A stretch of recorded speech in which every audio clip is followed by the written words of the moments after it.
জাহাজকে গুদাম বানিয়ে 10 লাখ টনের বেশি সার ও ভোগ্যপণ্য নিয়ে গভীর সাগরে ভাসছে 700 জাহাজ। অভিযোগ উঠেছে, রমজানে বাজারে কৃত্রিম সংকট তৈরি করতে জাহাজকে ভাসমান গুদাম হিসেবে ব্যবহার করছে দেশের শীর্ষ আমদানিকারকদের সিন্ডিকেট। এর ফলে বাজারে বাড়ছে ঘাটতি ও মূল্যবৃদ্ধির শঙ্কা সংশ্লিষ্টদের। এই লাইটার জাহাজের যেই ইস্যুটা আছে, সেই ইস্যুটাকে যদি সুন্দর একটা ব্যবস্থাপনার মধ্যে নিয়ে আসা যায়, তাহলে পরে হয়তো এই সংকট থাকবে না। এখন আমরা জানি না কতগুলি লাইটার জাহাজের ডিমান্ড আছে।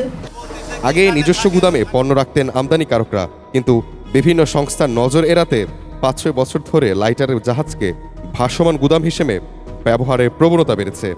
গভীর সাগরে ভাসমান জাহাজগুলোতে প্রতি বছর রোজার আগে অভিযান চালানো হয়, এরপরও নিয়ন্ত্রণ করা যাচ্ছে না।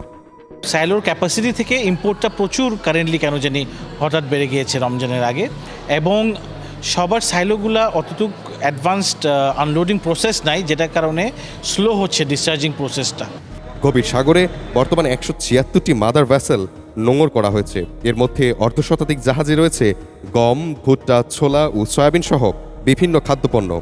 স্বাভাবিক অবস্থায় একটি লাইটার জাহাজ 15 দিনের মধ্যে পণ্য খালাস করে পরবর্তী ট্রিপের জন্য প্রস্তুত হওয়ার কথা, কিন্তু বর্তমানে অনেক জাহাজ 30 থেকে 40 দিন ধরে ভাসছে সাগরে। পর্যাপ্ত লাইটার জাহাজ না থাকায় মাদার ভেসেল থেকে খালাস করা যাচ্ছে না পণ্য।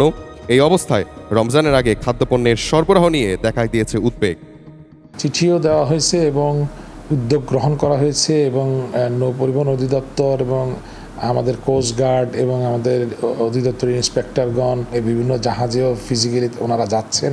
মোটামুটি মাদার ভেসেলে আবারও লাইটার জাহাজ কিছু কিছু দিনের পর দিন সাগরে ভাসতে থাকা জাহাজগুলোকে 5 দিনের মধ্যে পণ্য খালাসের সময়সীমা বেঁধে দেওয়া হয়েছে। সাগরে ভাসমান বেশিরভাগ জাহাজে রয়েছে ছোলা, চিনি, তেল ও গমের মতো খাদ্যপণ্য।